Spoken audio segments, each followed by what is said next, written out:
Today, I'm going to be showing you guys my top 5 essential tools I use in the bike shop every single day. A lot of you viewers have requested me what tools I use on a day-to-day basis, so these are very essential tools to me. Now, these tools are not all high-end road and mountain bike tools. These are tools that we work on cruiser bikes, hybrids, even e-bikes themselves. So everything is not a really high-end expensive tool. These tools you might find in your garage as of right now. So hopefully you guys enjoy, and yeah. Now, this is in no absolute order. This is just me kind of randomly putting it out here. But starting off at number 1, an Allen key set, preferably a Y wrench like this. This has all of your common sizes that you would typically use on any kind of standard bike, a road bike, a mountain bike, whatever it is. And if you're working on a more specific bicycle like a Scott that has a T25, you might go this route. But this one right here in particular has a 4mm, a 5mm, and a 6mm. Now again, I use this thing, I keep it in my back pocket. They're very easy to use, but I can use this for hybrids, mountain bikes, whatever I like. Mainly for right here, if we ever need to assault accessories, you got your 4mm right here. You got your 4mm on the sides. And also, if you don't have a quick release on the seat, right over here, usually you have a 5mm or 6mm to go ahead and lower or higher the seating for flat tires. But this is definitely essential tool, especially for a bike shop mechanic.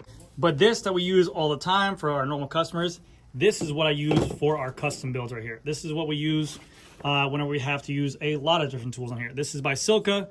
This is just their Allen key set that has a bunch of different attachments for a T8, a T10, T15, T20, T25, T30. And also you have a Phillips head and flat head on there as well. But these are everything from a 2 to a 10mm Allen key. They have nice grip. They have a nice tool head on there as well, and a nice round ball. These are essential for tightening down, like let's say a front stem clamp on there, but you never want to go ahead and tighten it down fully with this round part, because that's how you round out your tools. This just to go ahead and tighten up there, and then once you get it to the end point, you go ahead and fit it on the end and tighten it up. But the Allen key set is a must.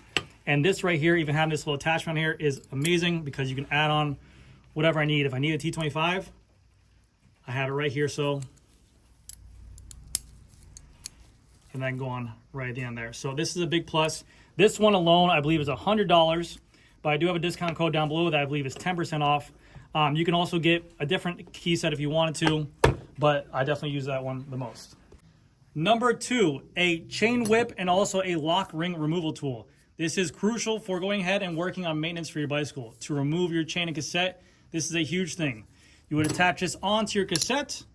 This goes onto your cassette end tool for the lock ring, and this is how you remove it. This can also be used to remove your disc brake lock rings as well, to go ahead and remove your disc brakes to clean your wheel and your hub better itself.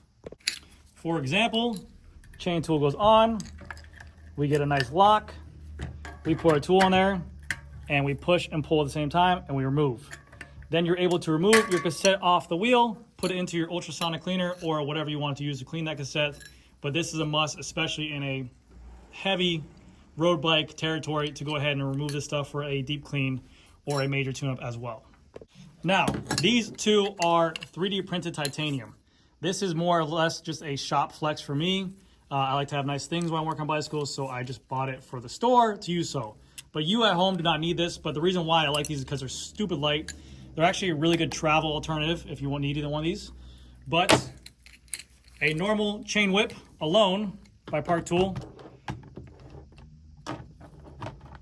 weighs 540 grams, whereas this stuff weighs close to nothing.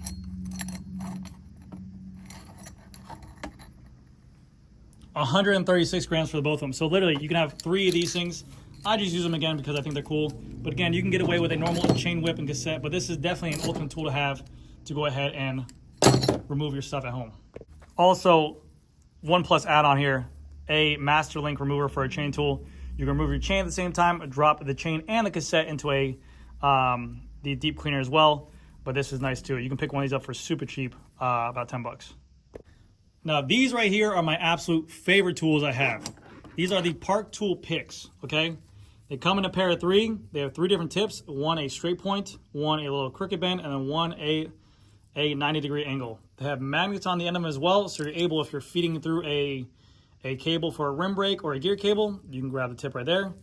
But I use these a lot for hydraulic hoses to go ahead and poke in them to pull them out of the cable. But these right here are great for fixing flat tires, getting glass or plastic out. But I use these things for also integrated handlebars as well, getting them out the sides of them. So like this bar right here, see how it has these cable guide runnings right here? Even for mechanical or hydraulic disc brakes, I would literally just pull these out from the get-go because one, I'm experienced with it, but two, we run the hydraulic line into the back of here and I just kind of push them out, run them into here, and then once I see the hydraulic hose, I push against it, push into the hose, and I'll be able to pull it out using this tool. Very crucial tool to have with those picks. They work really well. This works great for handlebars. This works great for forks, getting the cable through there. This works great for anything. I use these all the time. So this is one of my favorite tools I use. Number 3, Park Tool UP-3. Number 4, I'm sure you guys can guess why this is a crucial one, but this is a internal routing guide kit. So if you need to go ahead and route a hydraulic line, a gear cable, a brake cable, whatever you're looking for, it has all the attachments for what you need. This end right here is going to be for threading into a hydraulic hose. This one has a gear cable in there, but this just makes it easy because this is all magnetic. It's blue, so it's easy to see inside of a dark frame. And you have magnets on the end of them with also your own magnet tip to grab stuff like this. So this is a big one. If you're ever having a time where a flimsy cable has issues going through a hole to the other side of the hole, this is where this comes in and it really helps you guide a cable through that routing.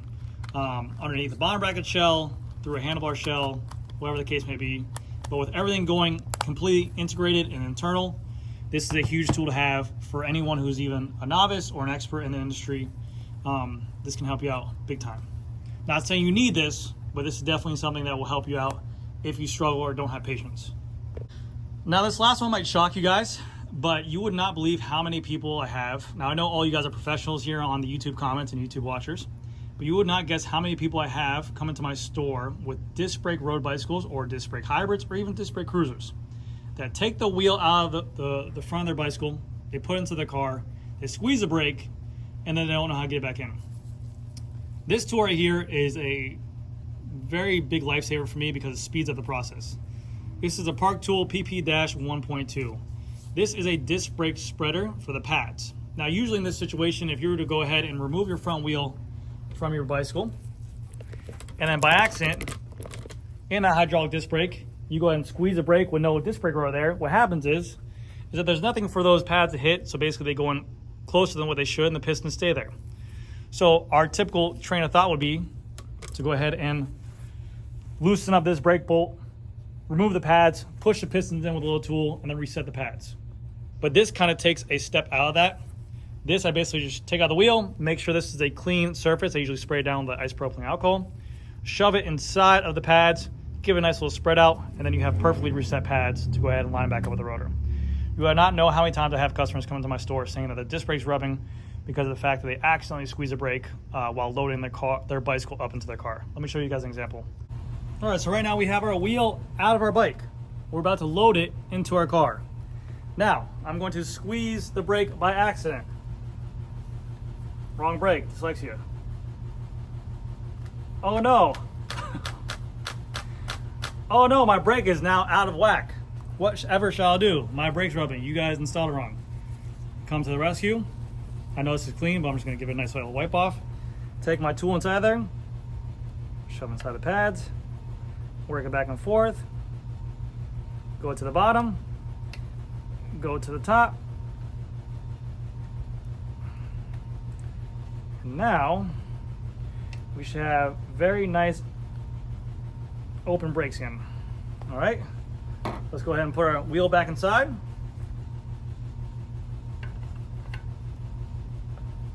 Put our skewer back in here.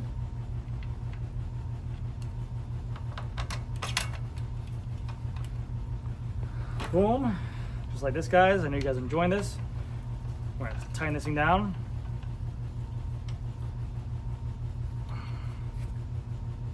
No rubbing, no nothing. Squeeze the brake, and we're good to go. So that is a huge lifesaver for me in my industry. Now, before I go, I have one extra tool I want to show you guys that I'm sure all you guys have in the back of your tool bag. I'm sure all you guys have used before in the past. This tool, to me, I use this tool about 10 to 12 times a day, and I change a lot of these. This is the tool. For me, changing tires is an everyday task, and I go through about 10 to 12 tubes and tires a day, whether it be a road bike, a hybrid, a cruiser, or a mountain bike. So get yourself a really good tire lever, because whenever you're out there, let's say you have a flat tire of your own, you don't want to be stuck stranded because you're snapped. I know everyone will have their preference here. Park Tool makes their own. I'm not a big fan of Park Tool. I don't like the lip on there. I don't like the edge on there. These Cool Stop, to me, are very cheap, but they work very well and they barely break. These are my go-to. I like how they feel in the hand, but I use these so much and I'm very acquainted with them. And that is my number 6 bonus tool to you guys. A very nice tire lever. I've seen some people have specialized ones. I've seen some people make carbon fiber ones. I go through them so often that this is just my favorite one right here. So very nice. And yeah, anyways, guys, that's going to do it for this video. Thank you guys again so much for watching. Hope you guys enjoy. If you guys have any questions about any of the tools, let me know down in the description below. And I'll see you guys next video.